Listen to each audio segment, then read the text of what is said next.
আমি গুজরাটের মাহসানা জেলার একটি গ্রামের ঠাকুর জমিদারের ছেলে। আমার পুরনো নাম যুবরাজ সিং।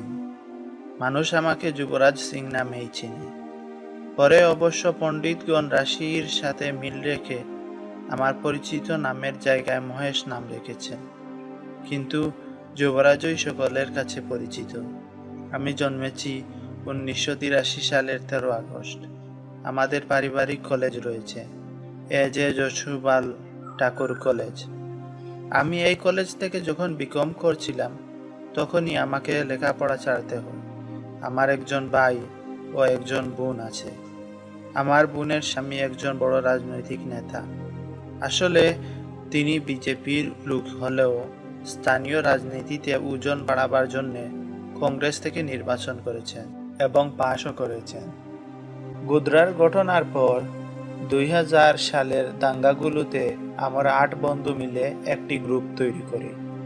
আমরা সেই সময়কার দাঙ্গাগুলোতে উচ্ছ্বাসের সাথে অংশগ্রহণ করি। আমাদের অঞ্চলের তখন হিংস্রতা নৃত্য খেলা চলছিল। আমাদের গ্রাম থেকে 15 কিলোমিটার দূরে সুন্দরপুর গ্রামে 60-70 জন মানুষকে জীবন্ত জ্বালিয়ে দেওয়া হয়েছিল। যৌবনের উত্তাপে বিরক্ত মনে করে আমরা এতে অংশগ্রহণ করতাম। আমাদের গ্রামের কাছেই একটি ছোট মসজিদ ছিল। মানুষ বলে এটা একটা ঐতিহাসিক মসজিদ। পীর হামাদানি নামে খ্যাত বড় পীর সাহেব এই মসজিদটির নির্মাতা। গুজরাট অঞ্চলের মানুষ সর্বপ্রথম তার হাতেই মুসলমান হয়েছিল। আমরা ভাবলাম এই মসজিদটি গুড়িয়ে দিতে হবে। আমরা 8 বন্ধু মিলে মসজিদটির ভেঙে ফেলার জন্য গেলাম। অনেক চেষ্টা সত্ত্বেও মূল মসজিদে আমরা ফাটল ধরাতে পারলাম না। আমরা যখন মসজিদ ভাঙার জন্য চেষ্টা করছিলাম তখন মনে হচ্ছিল আমাদের কোদালগুলো যেন কাঠের, লোহার নয়। আমরা বাধ্য হয়ে আমরা মসজিদের বাহিরের দেয়ালটা ভাঙতে শুরু করি। এই দেয়ালটি কয়েক বছর আগে এলাকার মুসলমানরা বানিয়েছিল। দেয়ালটি ভাঙার পর আমরা ভাবলাম মসজিদটি পুড়িয়ে দিতে হবে। পেট্রোল আনা হলো। পুরনো কাপড়ে পেট্রোল ঢেলে মসজিদ পোড়াবার জন্য আমাদের এক বন্ধু পেট্রোলে আগুন দিল। আগুন পেট্রোল বেজানো কাপড়ে না লেগে তার শরীরে লেগে গেল এবং সেখানেই সে পুড়ে মরে গেল। এই দৃশ্য দেখে আমি ভয় পেয়ে গেলাম। আমার সঙ্গীরা মসজিদের কোনো ক্ষতি করা যায় কি না এ নিয়ে ভাবতে লাগলো। কিন্তু এরই মধ্যে মাত্র 2 সপ্তাহে আমার 4 বন্ধু হঠাৎ করে একের পর এক মারা গেল। মারা যাওয়ার আগে মাথায় প্রচন্ড ব্যথা হতো, তারপর ছটফট করতে করতে মরে যেত। আমি ছাড়া বাকি 2 জন পাগল হয়ে যায়। আমার ভেতর তখন ভয় ঢুকে পড়ে। ভয়ে আমি লুকিয়ে লুকিয়ে থাকি। রাতের বেলা সেই মসজিদের পাশে গিয়ে এই বলে কাঁদি, হে মুসলমানের ভগবান, তুমি আমাকে ক্ষমা করে দাও। আমি সেখানে আমার মাথা নুইয়ে দিতাম। এই সময়টায় আমি ঘন ঘন স্বপ্ন দেখতে থাকি। স্বপ্নে স্বর্গ ও নরক দেখতে থাকি। একবার স্বপ্নে দেখলাম আমি নরকে আছি। সেখানের দারোগা আমার বন্ধু যারা তা আমার সাথে মসজিদ ভাঙায় শরিক ছিল তাদেরকে জল্লাদ দিয়ে শাস্তি দিচ্ছে।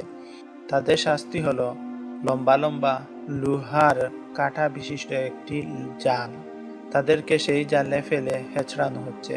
মাথা থেকে পা পর্যন্ত তাদের শরীরের মাংসগুলো আলাদা হয়ে যাচ্ছে, তারপর আবার ঠিক হয়ে যাচ্ছে। কিছুক্ষণ পর তাদেরকে উল্টো করে ঝুলিয়ে দেওয়া হলো। নিচে আগুন জ্বলছে, সে আগুনের লেলিহান তাদেরকে পেটাচ্ছে। তারা কাঁদছে এবং চিৎকার করছে, আমাদেরকে মাফ করে দাও। আমরা আর কোনো মুসলমানকে মারব না, কোনো মসজিদ ভাঙব না। নরকের দারোগা বজ্রকণ্ঠে বলছে, তবার সময় শেষ, মৃত্যুর পর তবার কোনো সুযোগ নেই। এমনই ভয়াবহ দৃশ্যাবলী আমি প্রতিদিনই দেখতে লাগলাম। বইয়ে শঙ্কায় পাগল হয়ে পড়ার উপক্রম। তারপর স্বপ্নে আমি স্বর্গ দেখতে পেলাম। দেখলাম সেখানে দুধের বিশাল নহর প্রবাহিত হচ্ছে দুধ। সেই দুধের উপর ঢেউয়ের ছন্দ বইছে। দেখলাম মধুর নহর, ঠান্ডা পানি এতটাই পরিষ্কার সেখানে স্পষ্ট আমার ছবি দেখতে পেলাম। তারপর দেখলাম মদের নহর। আমি বললাম, মদ তো খুবই নাপাক এবং ঘৃণ্য জিনিস। আমাদের পরিবারের মদকে খুবই মন্দ ভাবা হয়। আমাকে বলা হলো মদ পবিত্র, এ থেকে বিচ্ছুরিত হচ্ছে আশ্চর্য রকমের সুঘ্রাণ। এই মদ পান করলে নেশা হয় না। সেখানে অত্যন্ত সুন্দর একটি গাছ দেখতে পেলাম। গাছটা এত বিশাল, তার ছায়ায় একসাথে 1000 জন বসতেও সমস্যা নেই। মাঝে মধ্যে স্বপ্নে দেখতাম চমৎকার বাগান, সেই বাগান থেকে 3বার আল্লাহু আকবার আওয়াজ উচ্চারিত হচ্ছে। সেই আওয়াজ আমার কাছে ভালো লাগতো না। আমি সেই আওয়াজকে অনুসরণ করে আল্লাহু আকবার বলতাম না। ফলে আমাকে স্বর্গ থেকে বাইরে ছুঁড়ে মারা হতো। যখন ঘুম ভাঙতো তখন দেখতাম আমি খাটের নিচে পড়ে আছি। একবার স্বপ্নে স্বর্গ দেখতে পেলাম। স্বর্গে দেখে লা ইলাহা ইল্লাল্লাহ বললাম। সেখানে অনেকগুলো ছেলে মেয়ে ছিল। তারা আমার সেবা করতে শুরু করলো। এভাবে স্বর্গ নরকের স্বপ্ন দেখে আমার অনেক দিন কেটে গেল। গুজরাটে একের পর এক দাঙ্গা হচ্ছিল, কিন্তু তখন আমার মনের অবস্থা হলো যেন আমি একজন মুসলমান। কোনো মুসলমানের হত্যার সংবাদ শুনলে আমার মনে ব্যথা অনুভব করতাম। আমি একবার বিজাপুর গেলাম, সেখানে একটি মসজিদ দেখলাম। সেখানকার ইমাম সাহেব সাহারানপুরের মানুষ। আমি তাকে আমার পুরো অবস্থা জানালাম। তিনি বললেন, আল্লাহ আপনাকে খুব ভালোবাসেন।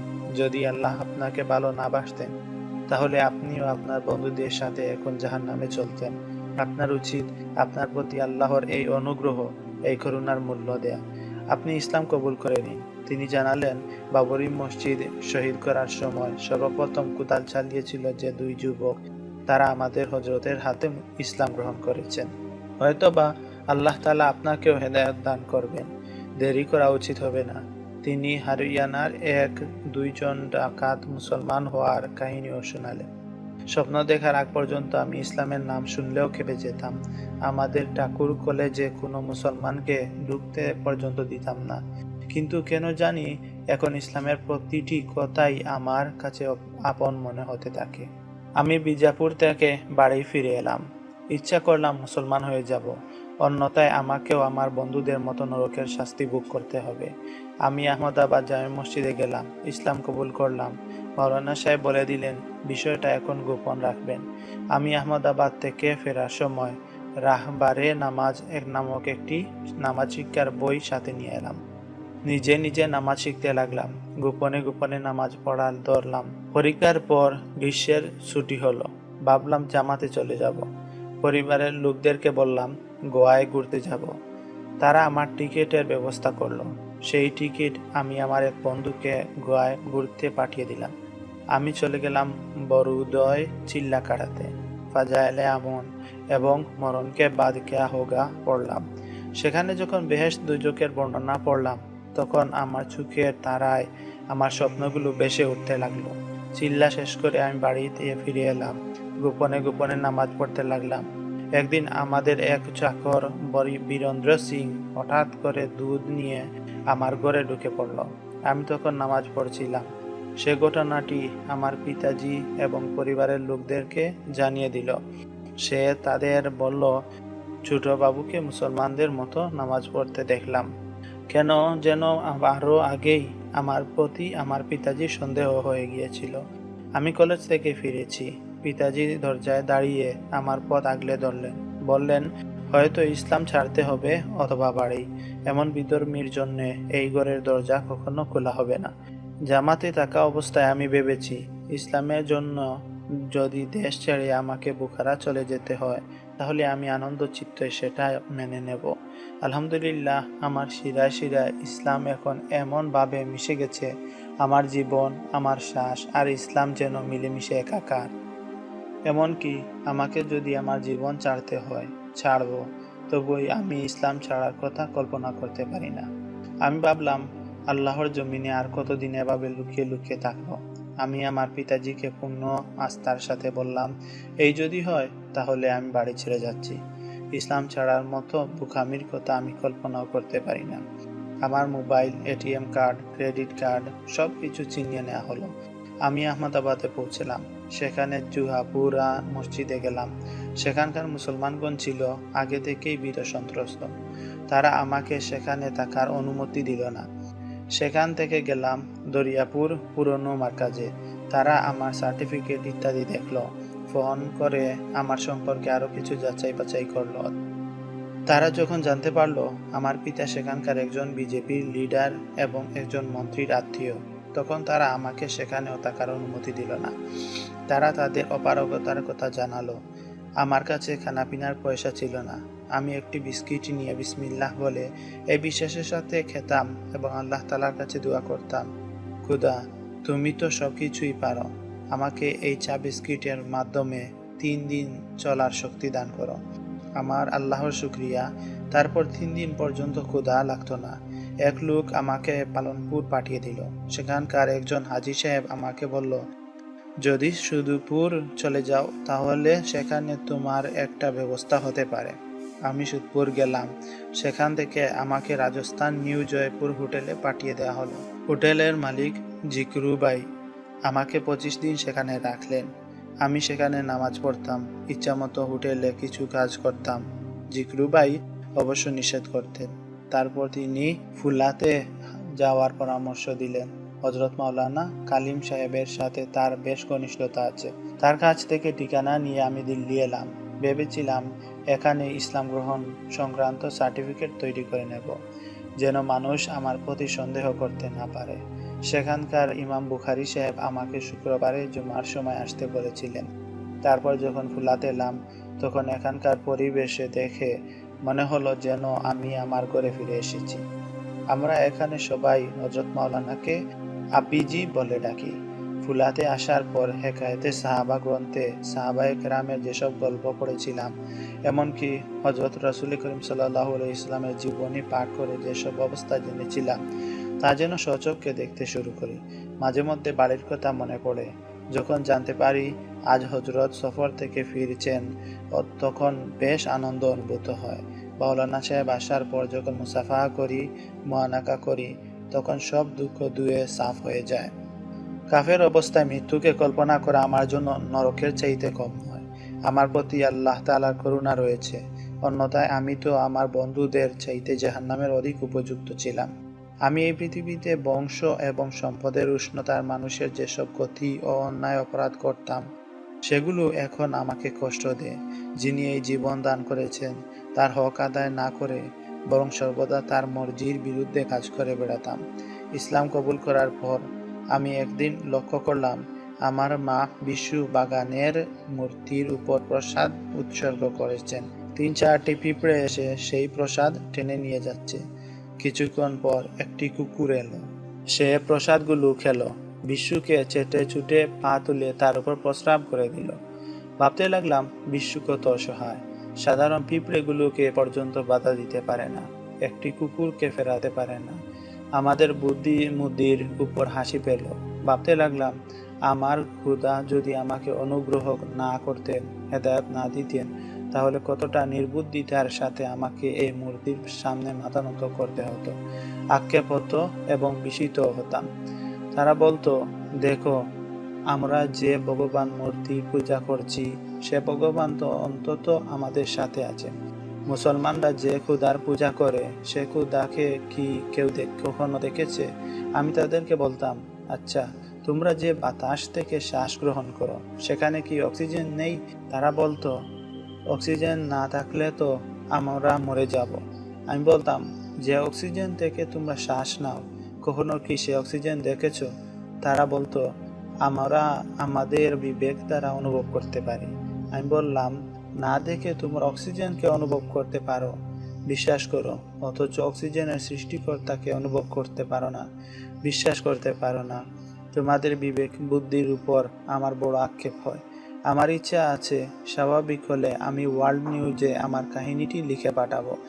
আমাদের পরিবারকে আমাদের এলাকার সব বিচারেই বড় মনে করা হয়।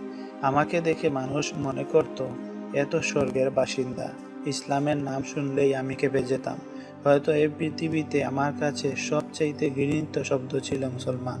কিন্তু আজ আমার বিবেক ও বুদ্ধির থেকে পর্দা সরে যাওয়ার পর আমার কাছে মনে হয় আমার মালিককে এবং তার সন্তুষ্টিকে উপেক্ষা করে আমি কিভাবে নরকের দিকে ছুটে যাচ্ছিলাম। এখন এই পৃথিবীতে আমার কাছে সবচেয়ে প্রিয় হলো ইসলাম এবং মুসলমান। আজ যদি আমার কাছে ইসলাম ও মুসলমানের জন্য রক্ত এবং জীবন চাওয়া হয়, তাহলে আমি সেটাকে আমার জন্য সবচেয়ে বড় সৌভাগ্যের বিষয় বলে মনে করব। এই জন্য আমি আমার কাহিনী মানুষকে শোনাতে চাই, মানুষ যেন বুঝতে পারে এত বড় ঘরের একটি ছেলে নিশ্চয় কোনো লোভে পড়ে মুসলমান হয়নি, ইসলামকে সত্য জেনেই মুসলমান হয়েছে। ঘর বাড়ি আপনজন সবকিছু ছেড়ে ইসলাম কবুল করেছে। রক্তের সম্পর্কের মধ্যে এক ধরনের আবেগ থাকে। পরিবারের লোকদের কথা আমার খুব মনে পড়ে, তাদের চাইতে তাদের মৃত্যুর কথা বেশি মনে পড়ে। এই মুহূর্তে তাদের সাথে যোগাযোগ করাটাও আমার জন্য সহজ নয়। দোয়া করছি, হযরতের কাছেও আমার পরিবারের জন্য দোয়া চেয়েছি। তিনি কথা দিয়েছেন এবং বলেছেন দোয়া করেছেন। আল্লাহ তাআলা অবশ্যই তার দোয়া কবুল করবেন। ইনশাআল্লাহ অবশ্যই আমার পরিবার ইসলামের ছায়াটাই নিবে। একদিন আমি আব্বিজি মাওলানা কালিম সাহেবকে বললাম, আপনি আমার পিতা এবং আপনি আমার গুরু। আমি আপনার কাছে একটি জিনিস চাইব, আপনি দেবেন কি? মাওলানা সাহেব আমাকে সুহাইল খান নাম রেখেছিলেন। আমার মন চায় আমার নাম আপনার নামের সাথে যুক্ত হয়ে থাকুক, কারণ আপনি তো আমার মা বাপ, বরং মা বাবার চাইতেও বেশি। আমি যদি আমার নাম সুহাইল সিদ্দিকী লিখি, তাহলে কি আপনি আমাকে অনুমতি দিবেন? মাওলানা কলিম সিদ্দিকীর মতো মানুষের হেদায়েতের মাধ্যম হতে পারবো। কমপক্ষে এই ওসিলায় হয়তো আমার পরিবারের হেদায়েতের ফয়সালা হবে। আব্বিজি বললেন, বেটা, আসলে তো এখনো কালিম সিদ্দিকী নিজেও মুসলমান হতে পারেনি। আমাদের সত্য নবী হযরত মুহাম্মদ সাল্লাল্লাহু আলাইহি ওয়াসাল্লাম জানিয়েছেন, কিয়ামতের আগে পৃথিবীর প্রতিটি কাঁচা পাকা ঘরে ইসলাম প্রবেশ করবে। তার সে কথা অবশ্যই সত্যে পরিণত হবে। এদিকে নাম হচ্ছে কলিম সিদ্দিকীর। এমন অপবিত্র ব্যক্তির সাথে নাম যুক্ত করে কি লাভ? আসলে সিদ্দিকী শব্দটি হযরত আবু বকর সিদ্দিক রাদিয়াল্লাহু তাআলা আনহু এর নামের সাথে যুক্ত। তিনি কোনরূপ চিন্তা ও ভাবনা ছাড়াই একেবারে প্রথম সাক্ষাতে হযরত রাসূল করিম সাল্লাল্লাহু আলাইহি ওয়াসাল্লামের কথাকে তাসদীক ও সত্যায়ন করেছিলেন। তুমিও স্বপ্নে জান্নাত ও জাহান্নাম দেখে ইসলামের সত্যকে তাসদীক করেছ এবং সত্য বলে মেনে নিয়েছ। সেই হিসাবে তুমি তোমাকে সুহাইল সিদ্দিকী লিখতে পারো। তারপর থেকে আমি আমার নাম সুহাইল সিদ্দিকী লিখতে শুরু করি। এক ব্যক্তি ট্রেনে সফর করছে। তার 2-3 ঘন্টা সফরে চেকিং এর মুখোমুখি হতে হয়। পথে চেকিং হয়, আবার কখনো কখনো স্টেশনের গেট পার হওয়ার সময় চেকিং হয়। ঠিক তেমনি ভাবে একজন মানুষ যখন এই দুনিয়ার ট্রেনে করে আখিরাতের দরজায় গিয়ে দাঁড়ায়, সেখানেও তার চেকিং হয়। সেখানকার টিকিট হলো ঈমান। ঈমান ছাড়া ব্যক্তি টিকিটবিহীন যাত্রীর মতো, তাকে নরকের জেলখানায় যেতে হয়।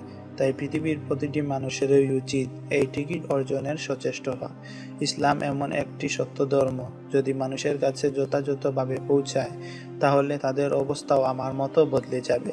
আমরা মুসলমানদের একটা বিশেষ কর্তব্য হলো, আখেরাত এবং জান্নাত জাহান্নামের প্রতি যার পূর্ণ আস্থা নেই, সে যদি একবার তার অন্তরের মুখোমুখি হয়ে বসে এবং নিজেকে শুধায়, জাহান্নাম কত ভয়ানক জায়গা। আল্লাহ আমাদের সবাইকে জাহান্নাম থেকে মুক্ত রাখুন। অতঃপর বেহেশত কত সুন্দর জায়গা, সে কথাও যেন সে নিজেকে শুধায়। তার জন্যে আমাদের জীবন উৎসর্গ হোক।